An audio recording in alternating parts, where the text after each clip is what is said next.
Let us see a small experiment.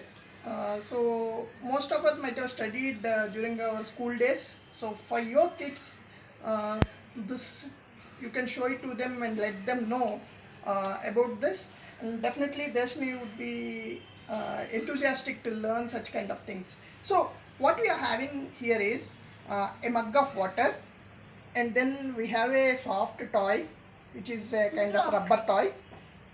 This is a block, she's calling it a block, okay. And then this is a rubber ball, and we have two marble stones, we call it goti, and then we have chocolates. So we have Candyman Fruity Fun chocolate, okay. So let us see what we are going to do with this. So now I'm just taking this cube which is a soft toy, and then I'm trying to drop this in water. If you see, this is just floating. Now if you see, if you take a rubber ball, if you drop it, even this is floating as well. If you take a marble stone, if you drop this, you can see it got immersed in water, okay. So and then let us take a chocolate, okay. As I said, this is Candyman Fruity Fun, okay. So we are just trying to drop this, and this is floating. The same chocolate, just the color has changed, that's it. So I'm just stripping off this cover, and I'm trying to dip this in water, and it got immersed in water. So we have taken different objects here, right, and try to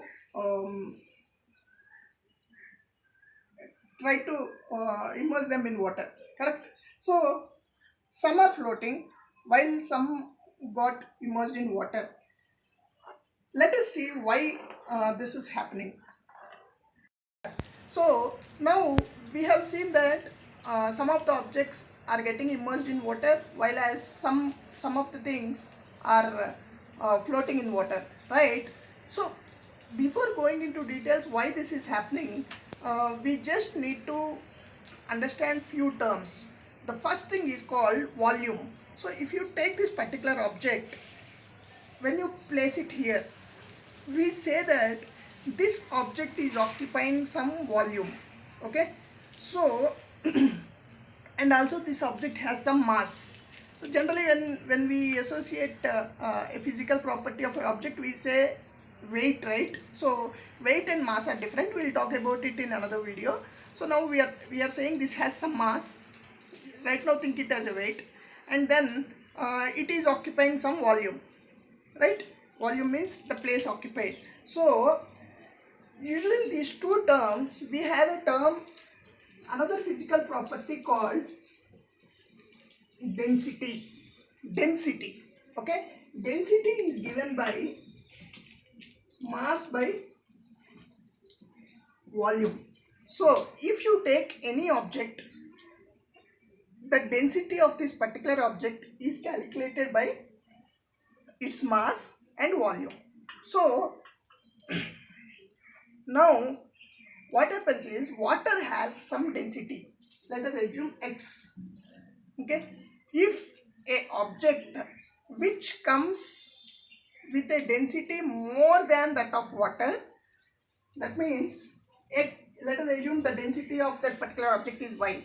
So if x is less than y, that means the density of that object is more than the density of water, then it sinks, the object sinks into the water. If the density of water is greater than density of the object, then that particular object floats. So this is a simple thing.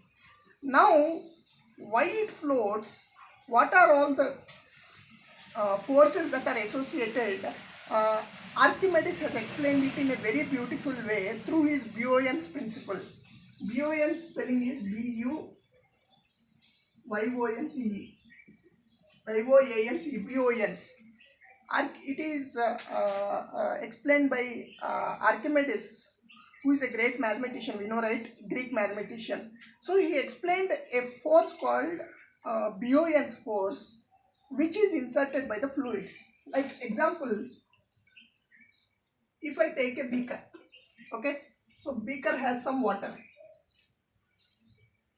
If I try to insert some object into that water, when I am inserting, see example, if you take this, if I am dropping this, it's falling down because of the gravitational force. The force that is exerted by the earth on this particular object is called the gravitational force. That's why the object is falling down, otherwise it would have floated, right?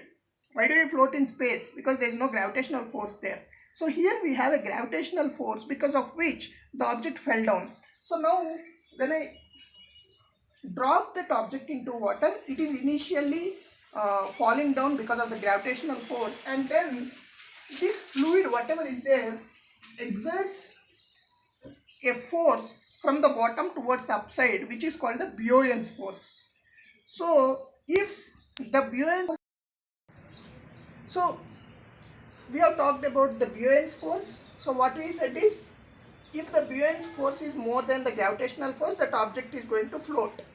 So how much the gravitational force would be there? Again, that is more related to the particular density of that object, the mass per volume. We have seen that.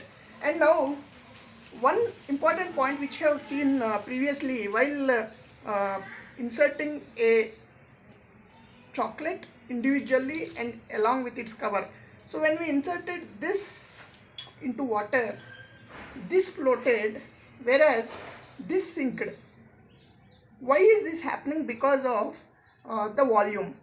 If you see here, the volume occupied by this particular chocolate with cover is more than the volume occupied by this simple chocolate. So now what is happening is, this particular point at the bottom has increased, but this is almost the same because chocolate cover weight is very less, right? So the change in mass is very small between these two, but the volume has drastically increased with this. So when the mass has increased, the density got reduced.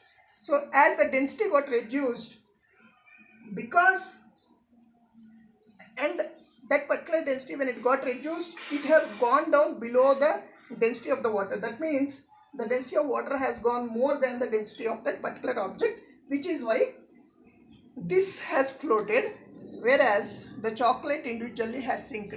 So that's the major difference. So this definitely looks exciting for children. If you this is floating while this is sinking, which is very interesting, right?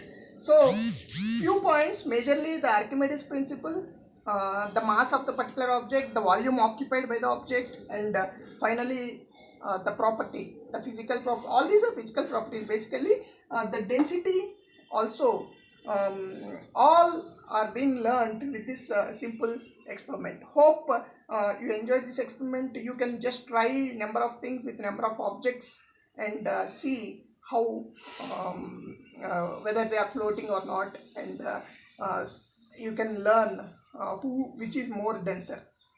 Thanks for watching. Please subscribe to our channel. Please like our video. Thank you. Thank you.